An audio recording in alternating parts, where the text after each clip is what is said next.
Good.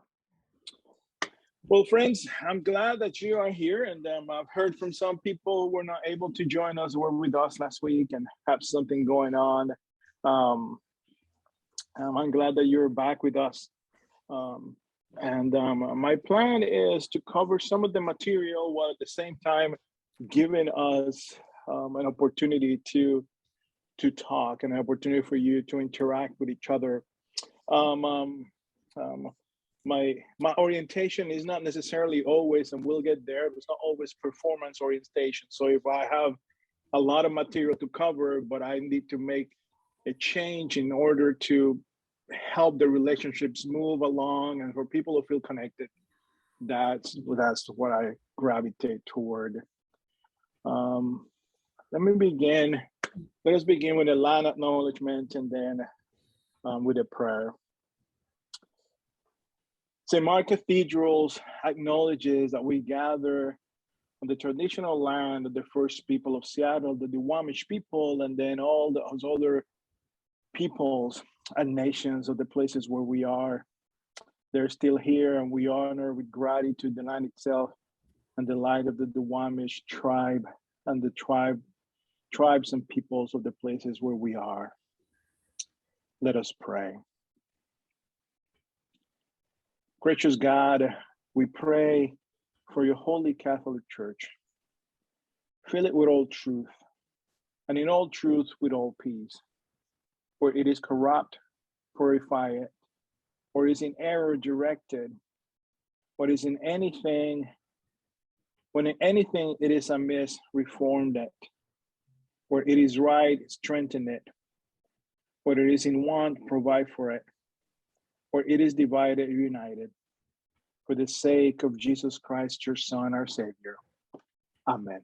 May your word be fulfilled. Amen. I'm going to invite you, if you're not speaking at the moment, it will be helpful if you mute yourself. It's sometimes, you have some conversation going in the background, or it also avoid a little bit of echo. I'm going to share my screen with you here briefly. There we go. Can you see that one? Somebody just give me a thumbs up. Very good, or just skip. So last week, we talked about cultures, and I think I skipped this slide. I just want to go at it very briefly. Culture, for culture, we understand that it's the learn of set interpretations. It is a learned set of shared interpretations about beliefs, values, norms, and social practices, which affect behaviors of a particular group. So again, I'm inviting you to enter into this conversation, into this presentation, thinking of different levels of culture. You can think of national cultures, you can think of ethnic cultures, you can think of regional cultures, especially in a country like ours, which is so vast.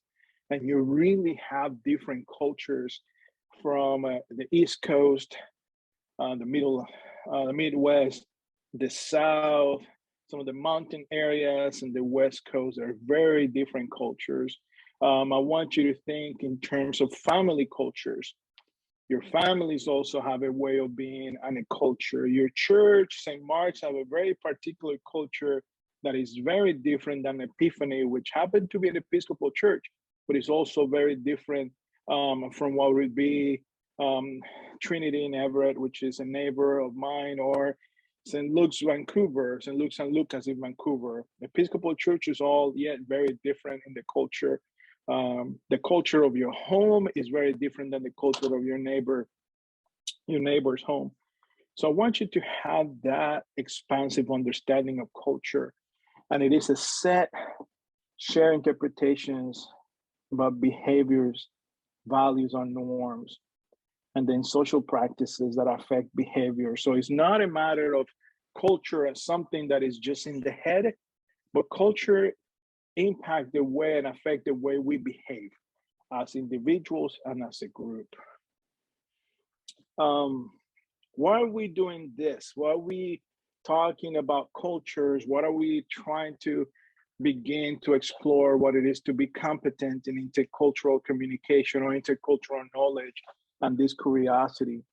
That's because our different social position, it shape how we interact with each other and how we experience communication. So where we are placed socially and who we are in and where we are and who we are in the different vectors of identity, it shapes how we interact with others. Our different cultural assumptions also shape how we interact with others and how we experience communication. So there's no one size fits all in a way. And we all have a different perspective and different ways of how we interact and how we've been socialized and formed in our own culture, national, ethnic, regional, in our churches or in our own home. It shapes how we interact with each other. Why should we care? Why should we care? Because God's care. We want to understand our own culture and then effectively love others and communicate God's love to others. We at St. Mark's, we want to create a diverse, equitable, inclusive, and anti-racist church. And we want to be in loving relationship with people that are not like us and do not share our own cultural assumptions. And that is because we recognize each other's, that the differences in our own cultural makeup, they are not a hindrance or a disability, but they are a spark that we are to keep alive and to celebrate. Briefly, last week, we talked about the metaphor of the iceberg. We talk about those things that are above the line. They're external, they're observable. You can see, you can hear, you can touch, you can taste them. They explicitly learn, they're conscious, and you can change some of that. And also we talk or explore a little bit about what is below the waterline. These are internal, they're deep, they're non-observable, they're about belief and values, they're about patterns and myth and assumptions. They implicitly learn. They don't necessarily will be explained and spelled. There's something that you live by being in that milieu, by being in that environment. They're unconscious. You're not aware that you're learning them, but you are learning them. And they are difficult to change. And I showed it to you, although unfortunately I didn't embed it well and I was not able to, you were not able to hear, but you saw the little video of the woman pointing with her lip. It is nobody told me. I do it, but nobody told me. I did not sit in class and they told me how to do it. My mom never said, this is how you do it. I simply did it.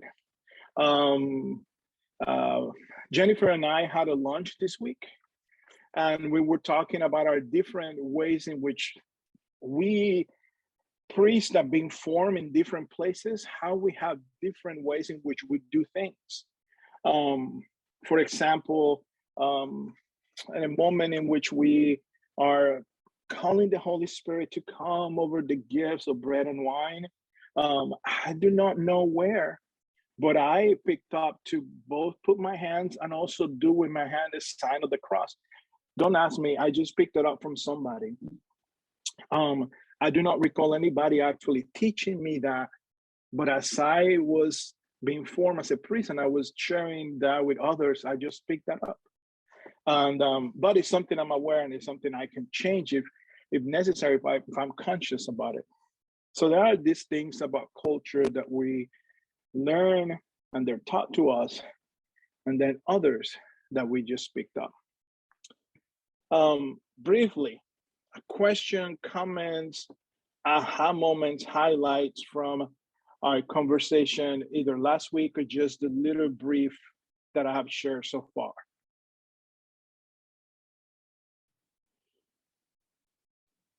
Okay. Let me share my screen with you again.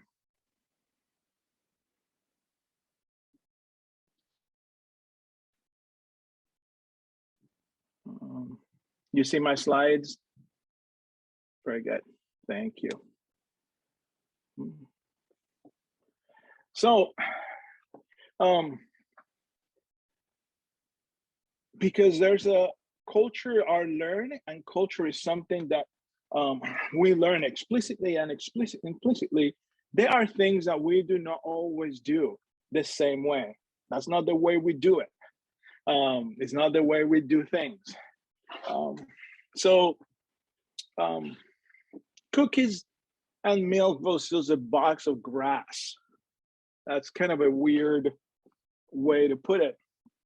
But in the US, and in some other places, but I live here in the US. In the US, for Santa Claus or for St. Nick's, there is the tradition, the cultural tradition and the culture in many places, many households, to leave cookies and milk for Santa Claus. I never learned to leave cookies and milk. First, if I leave cookies and milk, well, I don't know if they will spoil, but that is not part of our practice. So what we left, what we were taught to leave was a box full of grass for the camels, for the Magi's on January 5th. So on January 5th, and you can see some of my kids and my nephew here, on January 5th, we'll fill boxes with grass and we put it under the bed. And because the tradition in Puerto Rico up to before the late 20th century, the Christmas tree was not part of our tradition. It was you put a box either by your bed or under your bed with grass, and the grass would be for the camels, and the three kings would come and take the grass and feed the camels, and then they would leave you gifts, just like they left gifts for the Christ child. That is a cultural thing. 5 a.m. lunch versus the fast and the simple. I grew up with my mother getting up really early in the morning, and she would make lunch for my father every day before he goes to work, before he went to work. That would be it. And so I'll be at 5 o'clock in the morning, I'll be smelling garlic and chicken and beans and a source of other strong smells that are not necessarily the things you want to smell at that early in the morning, but you get used to it. And I always believed that, and the way I was raised was with very strong gender role divisions, that the wife would always get up, that all wives, all moms would be getting up early in the morning and cook a full lunch for their husband or their spouse before they went to work. Everybody did that. That's how it was, until later on I found out through my dad that that was not the case. That sometimes he would have some of his co-workers, they would just have the same sandwich every day, ham and cheese, or tuna sandwich, or some of them would just go out to lunch and get fast food and keep it very simple. But that's not how things were done in my household. To kiss or not to kiss. My wife, Ricky, shared that in her family of origin, her mom and her dad would be very affectionate, very physically affectionate. They would kiss and they would hug. And so the public display of affection in the house was just something that was taken for as normal. But then she found out that that's not how it was in the household of some of her friends. And actually, some of her friends even make comments like that your parents are kind of weird. They, like they're always hugging and kissing and, get a room kind of comment. But that was, for Ricky, was like, well, I thought everybody behaved that way. So that is not the way we do it here. There are different ways in which we behave depending on our cultures. So I'm gonna ask you now in the breakout room, and this is an exercise on noticing. So I want you to go in your breakout room and just share What is something or a few things? Just know that there are other people in your breakout rooms who may want to share. So just be economical with your sharing. What are the things, something or some things that your family did different than other families?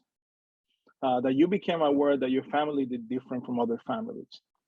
Or you can just share a time you remember when you became aware that there are common things that are being done, that are different in your family's friends, I mean, your friend's house or in your relative's home. Now, relatives is interesting because it's still part of the family, but it's somehow separate. So one is something you notice that your family did different, or a moment you remember when you notice that in another house, they do something different there. And then you can share about something that others did that it was different from your home that you wanted your family to do. Um, uh, we never had vacations. We never took vacations. My family had my dad had vacation time, but he continued to work to make more money. But I recall some families going on vacation. Um, I wanted my family to go on vacation. Um, um, or um, there was something that was very different in that other families. The different is they didn't have a lot of their extended family with them. But in my house, there's always my grandma was there, or two of my uncles, or my aunt, or my grandfather from my father's side of the family. They lived with us for a longer period of time, and that was not how it was done in other families. So I noticed that. So going in your group, and this is about noticing. What is it that it was something different that your family did that was different than other families? Uh, do you remember a time when you became aware that there are these common things, but in your relatives' home or in your friend's home, they do it differently? Maybe they cook the turkey differently. Maybe they set up the table differently. Maybe they say a different set of prayers. They don't hold hands or something like that. And perhaps something that others did in their homes that you wanted your family to do. And Jennifer, we'll have about 10 minutes for that. Okay. So,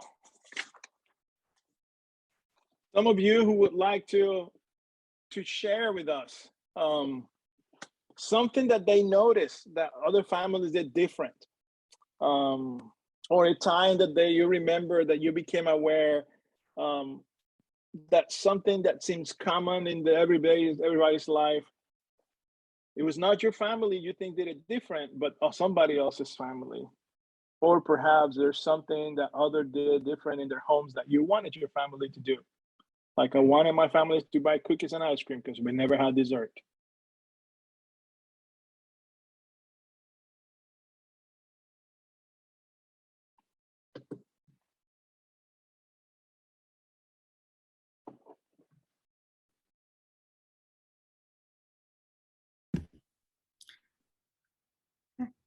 I just shared briefly with our group that I always assumed that the girls and the boys in the family had equal distribution of chores, because in my family, that's how it was with dishwashing. My brother and I took turns one night from night to night washing the dishes after dinner. And I just assumed that that's how it was in everybody's family. And then growing up, later and into my young adult years, I'd hear my women friends talk about how,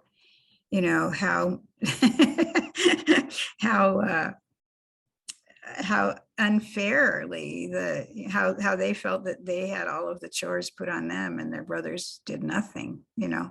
So it was an interesting little piece of my family's culture that I really treasure.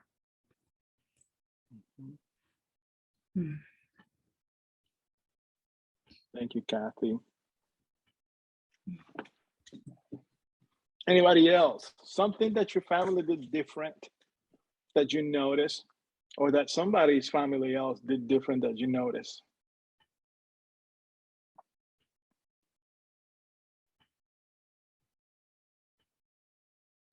There's a lot of difference in lifestyle in amongst my friends. And one in particular lived in an apartment building and put clothes on layaway. You know, maybe she had a bathing suit she wanted and she put it on layaway and then worked for it. And that was a really new idea for me to see that necessity of that. Thank you, Betsy.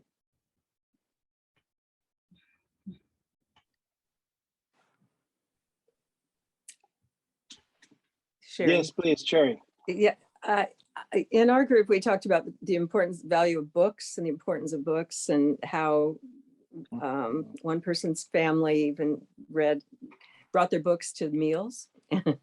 She knew other families didn't, and at a birthday party, the gifts were books, and was surprised at the first time that her son went to a party where that wasn't the case. And others in the group also mentioned books as being highly valued and present somehow in the household. Do you have anything, Sherry? My daughter went to stay with a friend for a weekend, and then she came back and she was surprised because we have, I think there's even a pile of books over there, and there's another bookshelf over there, and I'm in my bedroom, and there's piles everywhere, and but she was surprised when she didn't see any bookshelves around the house, and I cannot. That's really weird for me not to see the bookshelves like they do. Yeah. All right. Well, somebody else, one more person. You have any insight in terms that you noticed that there was a different culture, there was a different way that a family did something that was different than yours?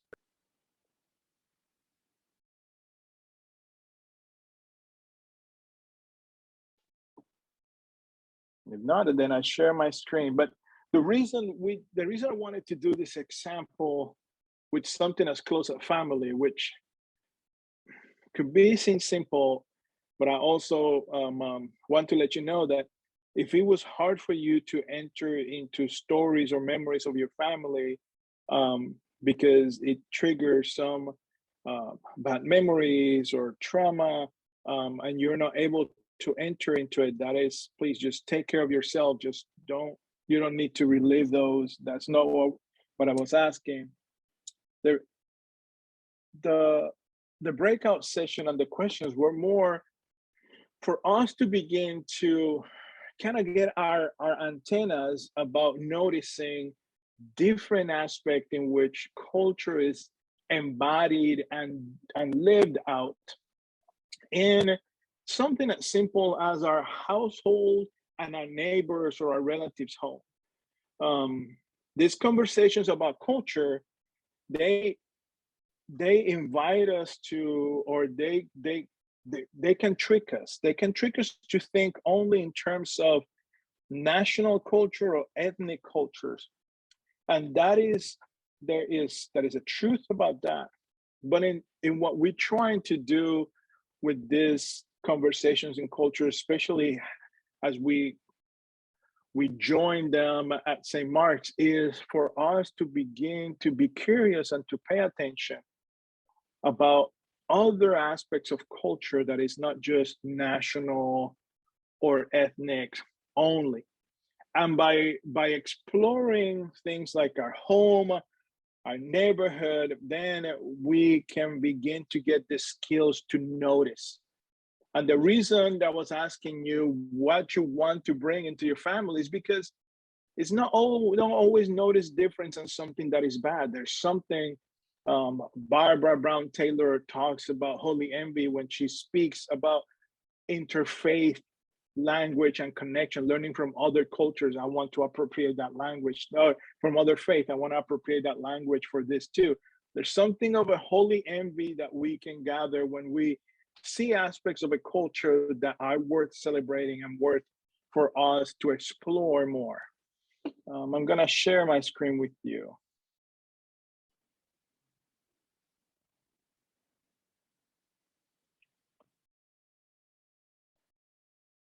So very briefly, last week we talked about power distance. I'm gonna do a brief, just go through it very quickly. Power distance,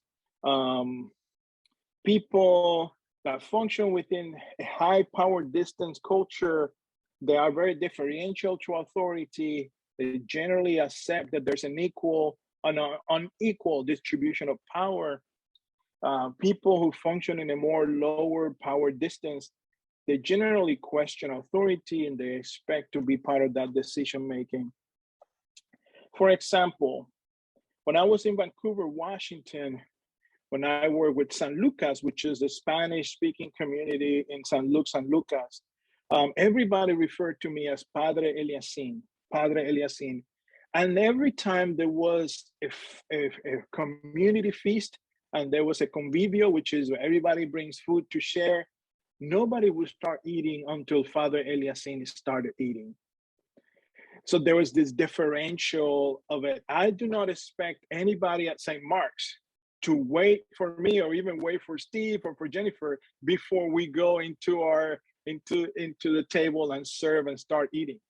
But there was that high power distance, very differential to authority. I want you to think in terms of serving in a ministry together or being part of a community group. Some people might defer to the leader or to the convener of that group to make some decisions. And that would be completely fine for them if the leader make the decisions and tell them what to do. Others, they would like to have their opinion and their say every time there's an option. One person who has a high power distance and is deferential to the leader can be seen as it doesn't care, or that is not invested, or it's lazy, letting somebody else make the decision. Well, that is not the case. It's just culturally, there's a higher sense of deference for the leader. The person with a low power distance could be seen as someone that is opinionated, always want to say something, that is controlling, and is disrespectful of authority. That is not the case. It's just that they're lower power distance and they want to be able to speak and to say, have a say. We spoke briefly, we spoke about uncertainty avoidance last week.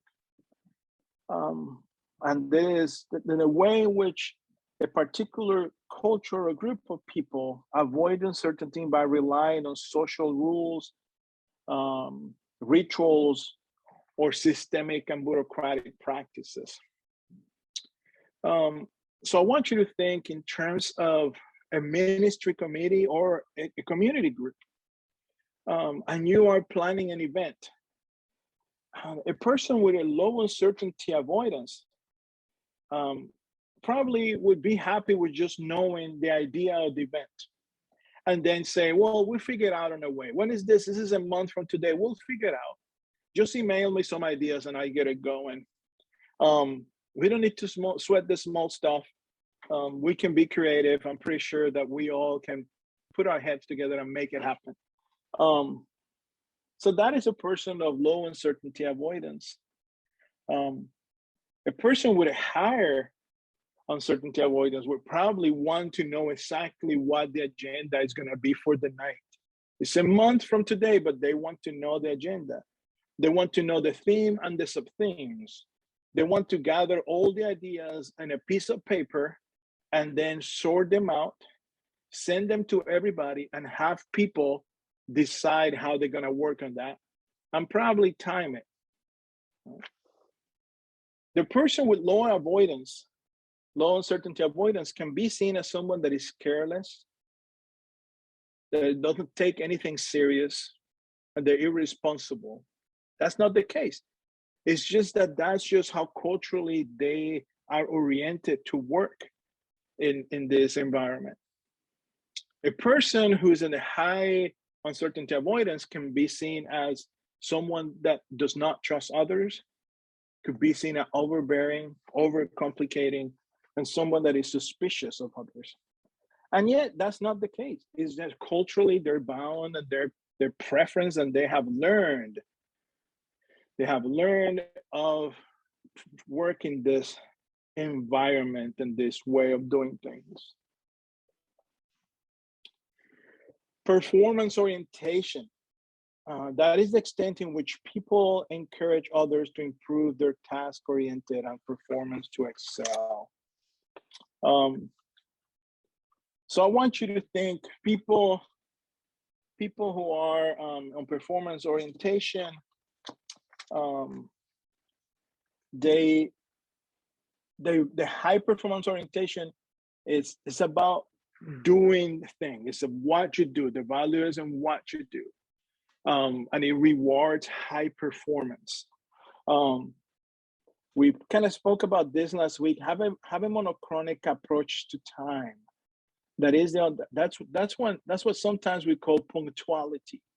That means that time begins and ends in a particular way, and that is to be respected. People in low performance orientation have a polychronic approach of time, meaning that time cannot extend. It's not fixed. It can extend.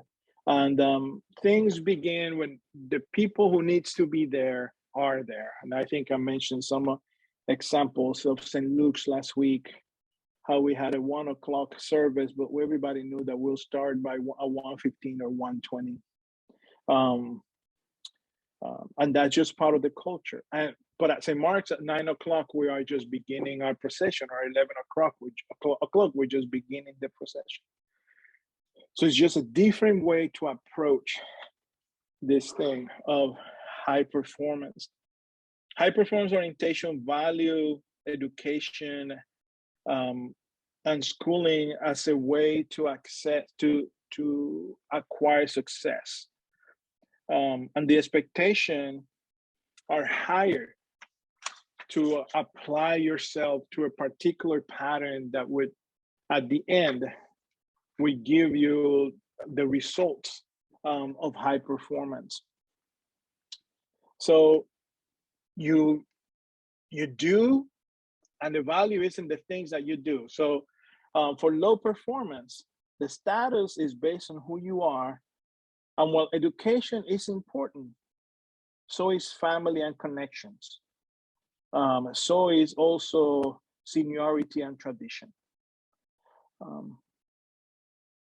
I want you to think in terms of family dinners, holiday family dinners, and how some holiday family dinners in some household, they might be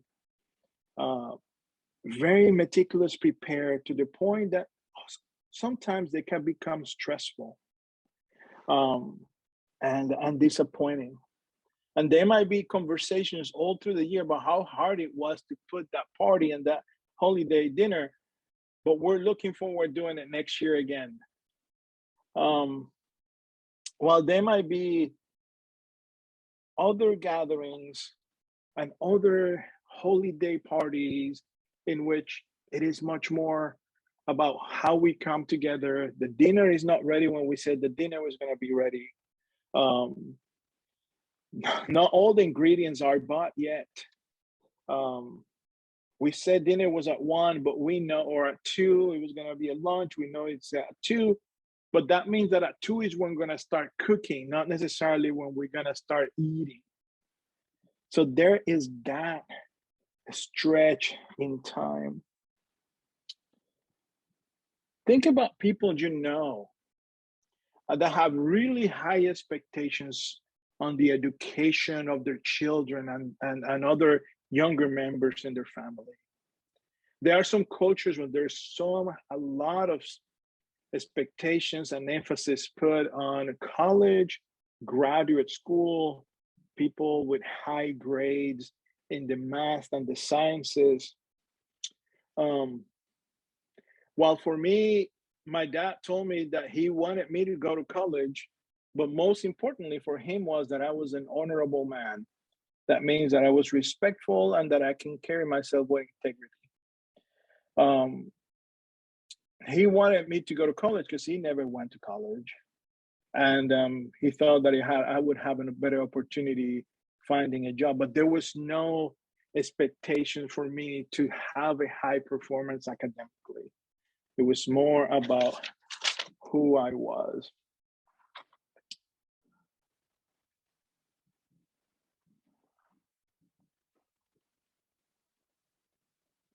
Before I move into assertiveness, questions, comments, insight, reflections, or moments of discomfort as we go around this evening.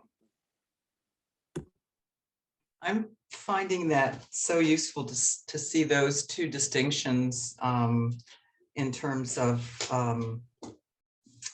just so many things. I'm thinking of a friend, not someone from St. Mark's, but in another part of my life, who inevitably, when I ask her how she is, will start with just detailing a list of everything she's accomplished that day. And that's, what I'm asking. And then finally, if I can ask a few more questions and get around to what I really want to know. And so just seeing it in just that framework is just helping me to realize some things, that we're just coming from different orientations, different places. Yeah.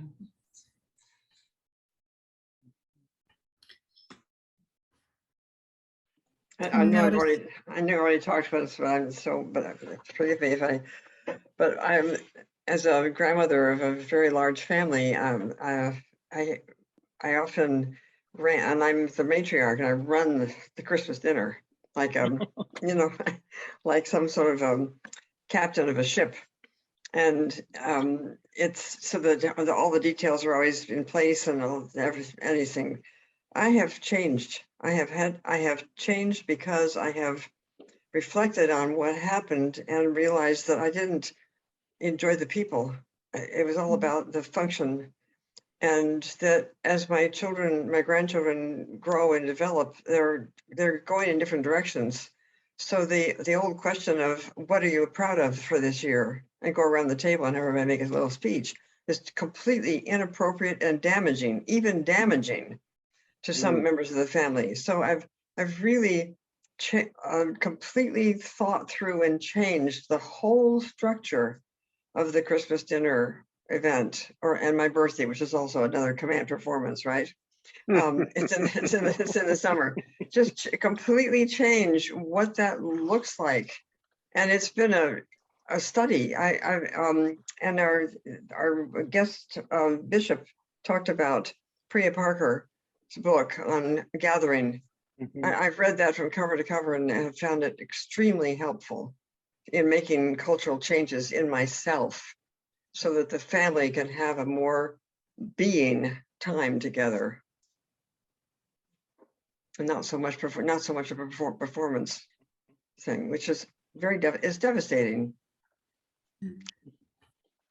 Thank you, Betsy. I hear that you're inspiring some people to apply, to be thoughtful in the way that you are.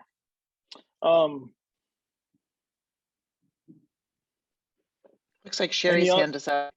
Any other comments? Who was hand, Sherry? Please.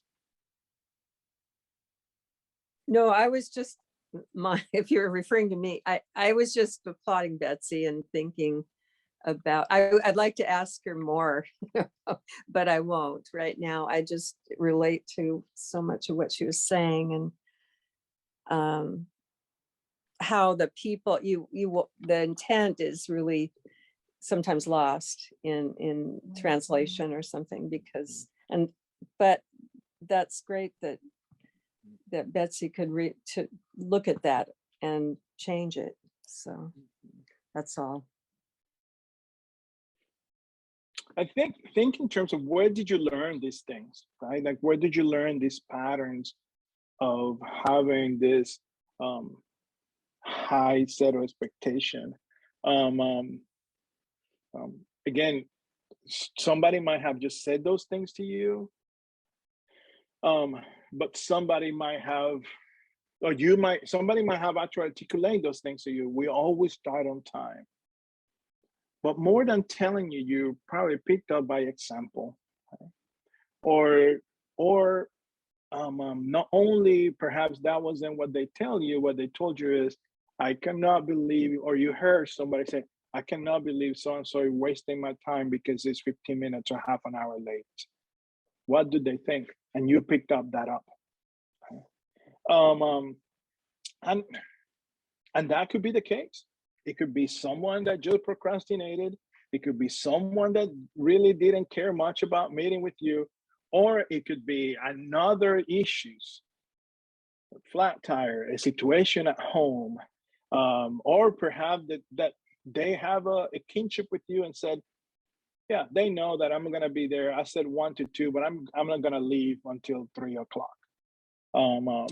There's this practice that some people have of, it's okay, I'm gonna say goodbye, but then they say goodbye for about half an hour, right?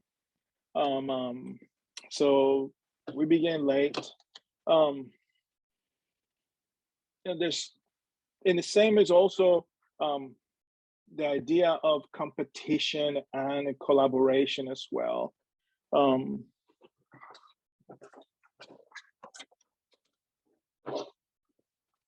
Any other comments before we move into the next slide? All right, let's go to the next one.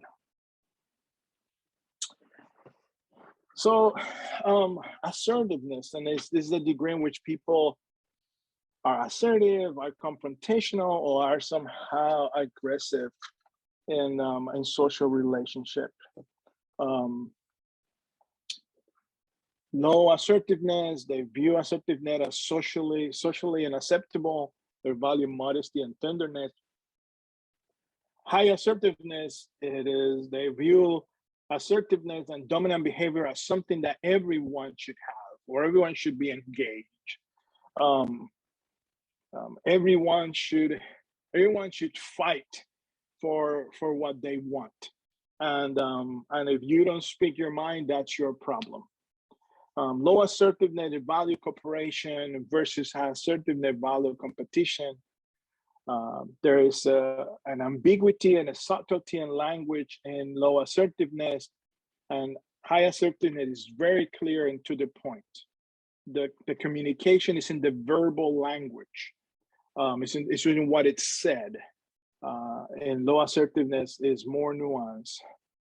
I value harmony with environment over control, while in high assertiveness, there's this thought that the world and nature can be dominated.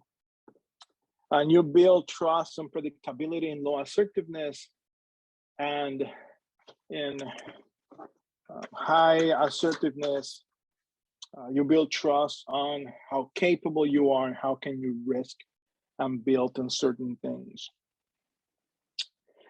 So I have a friend, and who I haven't seen in a long time, but my friend name is David Laird, and he's a New Zealander. And because I haven't seen David in a while, I don't remember this word, but he taught me a word that I don't remember, so I don't know if he taught me or not. But basically, it was this context of Kiwis or New Zealanders do not brag. They do not put their mates. They don't put themselves over their mates.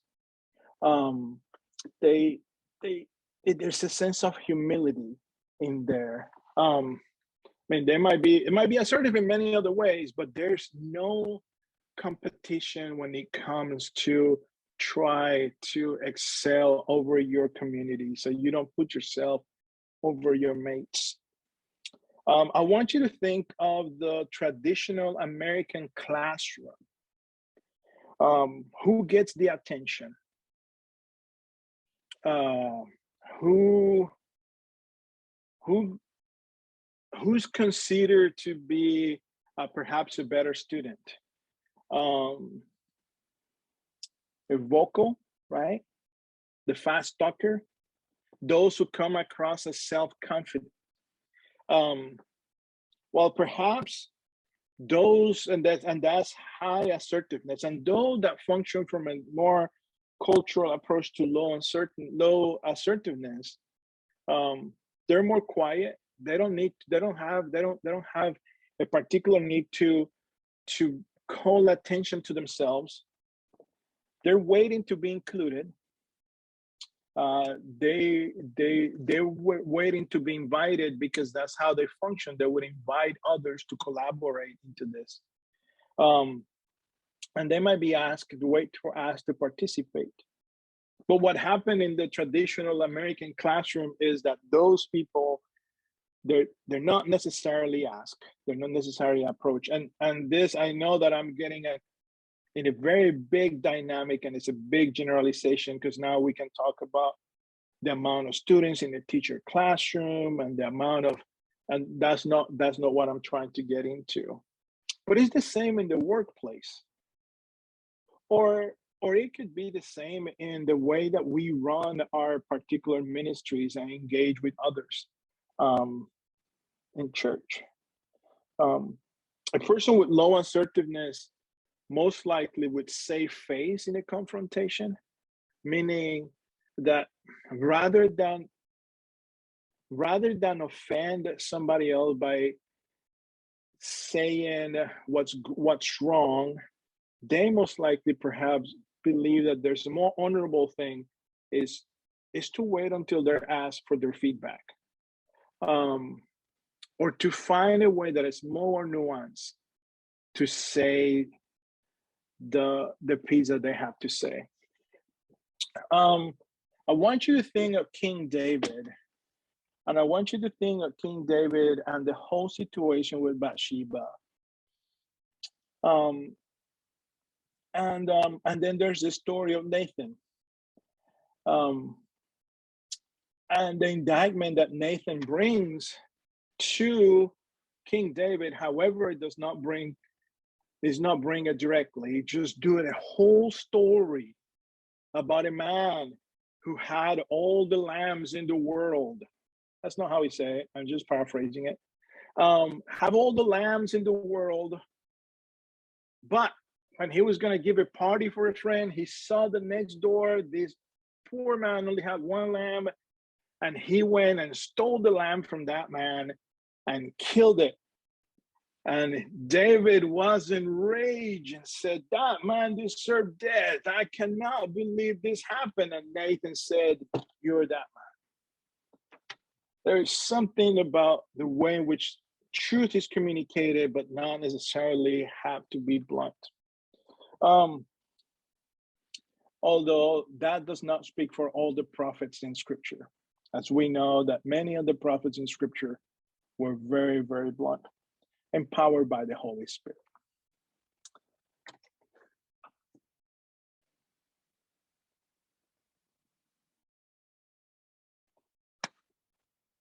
Conversation, observation, something that makes you curious. A particular experience that you had and you want to share. I have a curiosity. I've been noting, as we've talked these couple of weeks, the culture I experience at St. Mark's. And I experience it as, and see, I'm very intelligent, and it can often be seen as not being intelligent because I don't grasp on to technical kinds of terms or remember them really well, but I understand what they mean. The culture I experience at St. Mark's is high intolerance for uncertainty. And there are a couple other ones as far as assertiveness, high assertiveness. And another one that kind of goes along in I think you described 3 pairs, Eliasine, and there's one other. And while I can function in those cultures, my natural orientation is in the opposite, the low intolerance for uncertainty, the, time is not a big issue, and so on and so forth. And so that I often find the high intensity, the culture at St. Mark's exhausting. And I'm just curious, and I don't expect anybody here to, up and say, oh, that's me, but I just want to throw it out there. I'm curious about how many other people at St. Mark's have a similar experience. And I just throw that out there as something to consider. Are there others who have low, what is it? The terms escape me. Low intolerance for low intolerance for uncertainty and so on. Low assertiveness, although I can be very assertive, I know, but in general, I'm just curious. I don't believe that St. Mark's is a monolith in terms of culture. However, until I hear from people their honest, real experience, that's what it looks like. Thanks. Thank you, Kathy.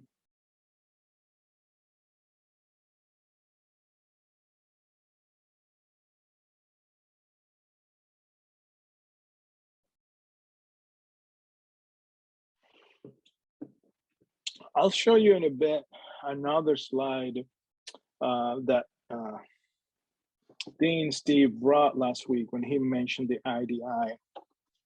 And the IDI had to do with its intercultural developmental inventory. What I show you will be the intercultural developmental continuum that the inventory, which is the tool, kind of analyzes. And I'll show you that in a bit. Because one of the aspects of this is we don't all exist within our own particular culture.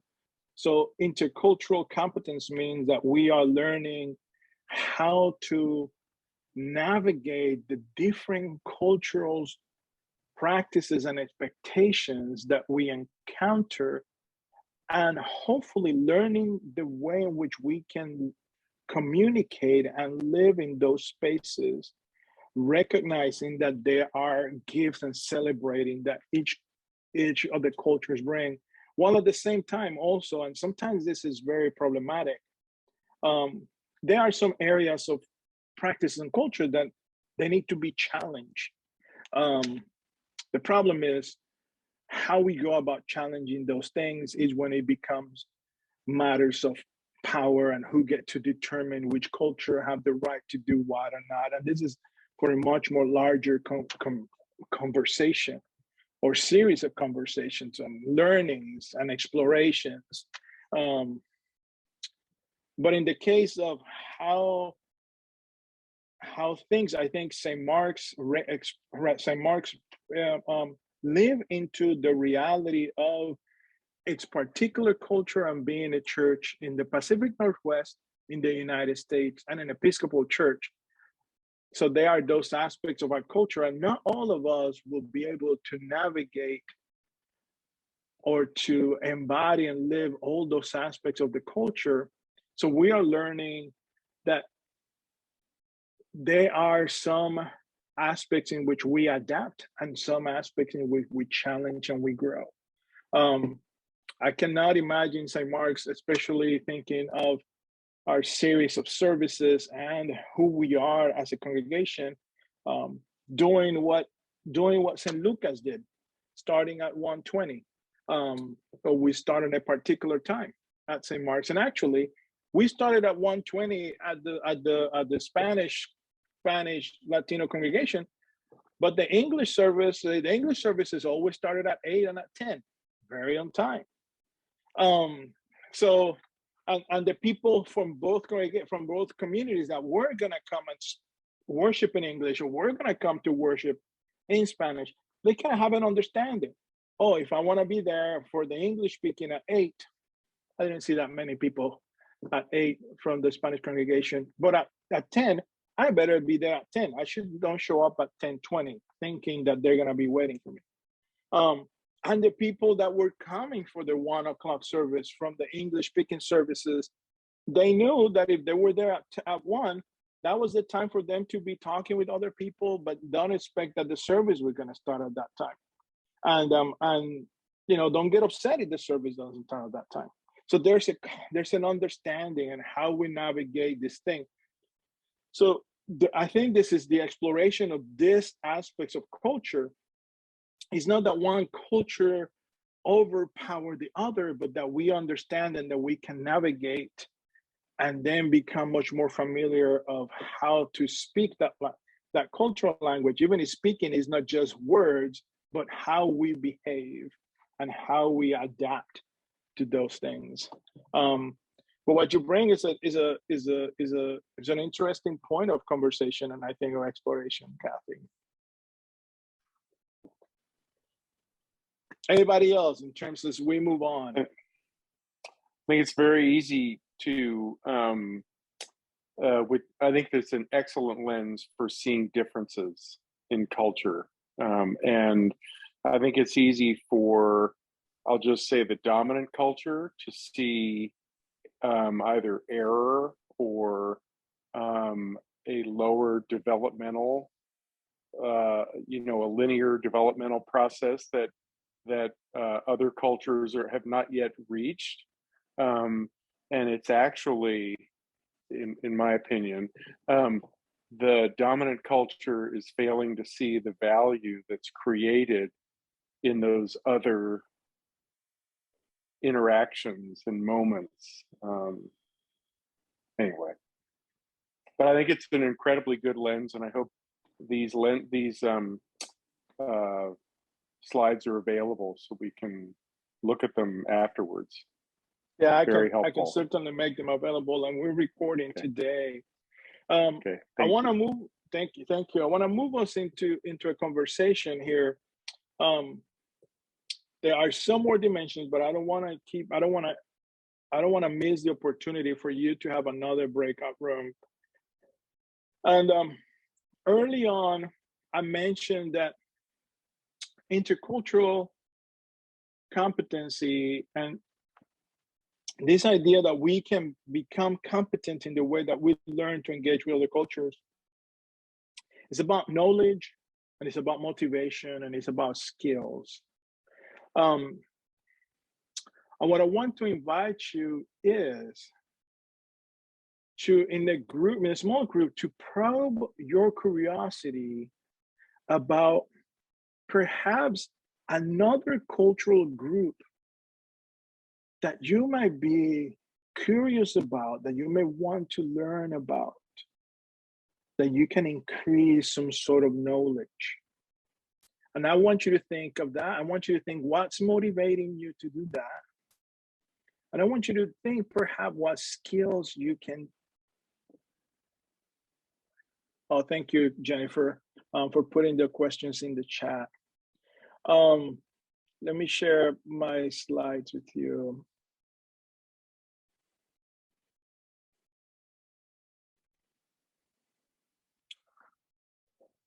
So I want us to have the opportunity of, the questions are, is there other culture group that you want to increase your knowledge of?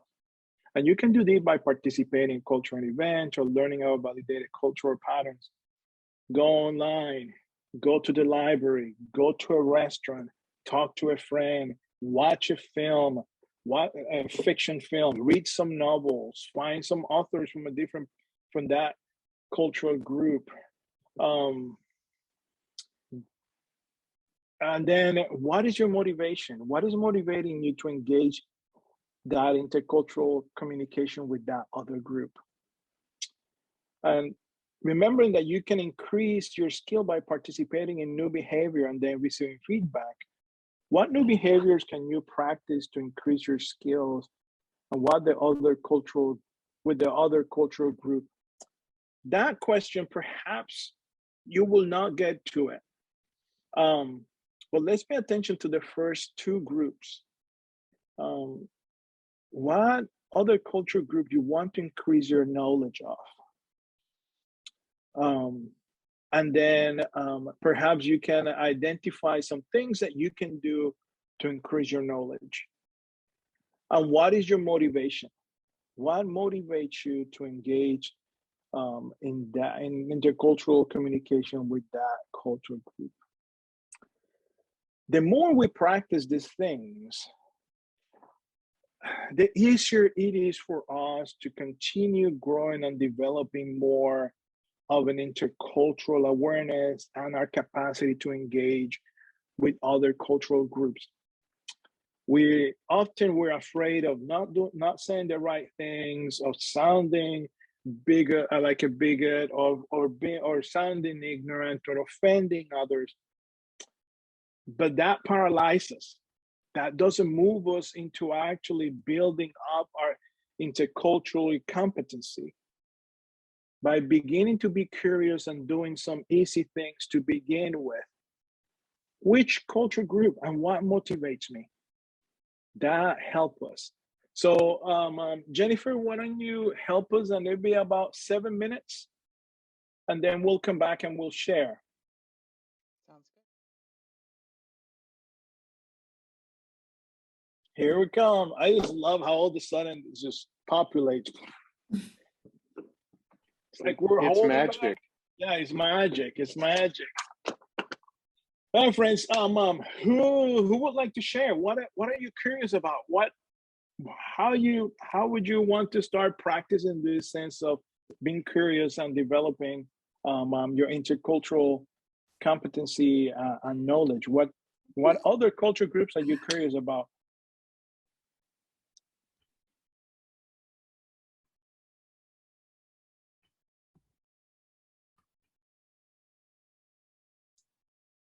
Well, a couple of us in our group are both interested in learning more about the Indigenous people in our area and just in general too. Some for personal reasons, and also because we're very interested in the creation care aspect. And I've been reading more Indigenous writings about how Indigenous people have cared for creation for years and years. And so I'd like to learn more about that. Thank you. And a couple of us in our group talked about the Duwamish. And for me personally, I got to work with with tribes through my work when I was working. But now that I'm retired, it's kind of opened up a whole new opportunity, and I want to learn more about the Duwamish. And I can just do it from my own desire to learn and to, I mean, it's still all connected to the environment and the damage, and but yes, so I'm looking forward to continuing on that path without having to think about work. From government, right? I can just yes. I can do it as me and from a spiritual place. Thank you.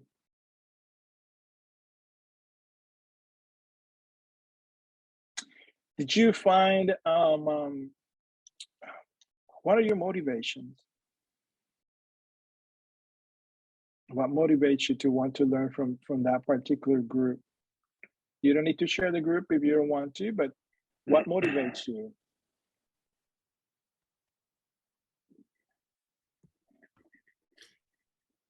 I'll share something that crossed my mind in our group, but I didn't articulate, and that is that we personally, and Eliassime touched on it, we have our own personal wants and desires for motivation, and that's good. That's a part of the whole human process.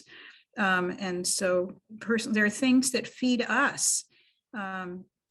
from the culture that we want to engage. And I know for me, it's with the Latino culture, it's there's this warmth and this very large-heartedness that I just get in language, in the ways people communicate, and that feeds me. And so that's part of my motivation. Thank you. There's no problem with motivation being personal and your own desire. You have a friend, you have a neighbor, you're in a relationship with someone, you love a particular food and you want to know more about why that. You have a you're curious about you know, an author or the experiences of a particular group of people that are in your neighborhood. My invitation is that if it's out of guilt, just be present with that, but seek another ways to celebrate and to get to know another culture that is not just based on a particular sense of guilt, because that was not going to carry you very far. That's not going to carry you very far. Let me just briefly, because I mentioned, show you the idea, the IDC slide. So this is how in our diocese, and I know that St. Mark's have used this tool, we approach intercultural development, knowing that we are always in this process of growth, and we move depending of our own social location, our place in life, our own exposure to other cultures and other groups. We might be in different places in our intercultural development, but it's a growth, and we always have the capacity to grow, to move from one place to another, and continue in that continuum, in that movement of growth, that growth mentality piece. There's no judgment. So the way we look at this is that this is not a matter of judgment or a moral judgment. It's always about growth. And at some point in history, in some point in our lives, we didn't know about things that now we know. So now we are aware, and we can integrate those in our lives. And many of us have experienced with patriarchy, with homophobia, with racism, with sexism, and hopefully by the grace of God, we have been able to grow in those areas and be able to move farther in our own sense of awareness and in recognizing God's beauty and God's presence in others. So this is the intercultural development continuum, and I'm not going to go into it, but I just want to mention it because it's an approach that we use in this diocese. It's an approach that I know St. Mark's, the vestry, and I don't know about this staff have used, and it would be interesting. And part of my interest as I continue my ministry with you is to bring this again and use the tool for us to figure out where we are, and then what are the steps for us to continue in that process of growth as we create a just, equitable, inclusive, non-racist congregation and community, or anti-racist. I like that language from Ibrahim Kendry. Friends, this has been packed, and I thank you for staying here, and I hope that you continue percolating some thoughts. Not tonight. Make sure that you rest. But if you have any questions, any other moments of aha, or any pushback, please reach out. I love to be in communication with you. Let me send you with a blessing. Que Dios Todopoderoso, el Dios de amor, el Padre, el Hijo y el Espíritu Santo esté con ustedes y continúe bendiciéndolos. Amen. May your word be.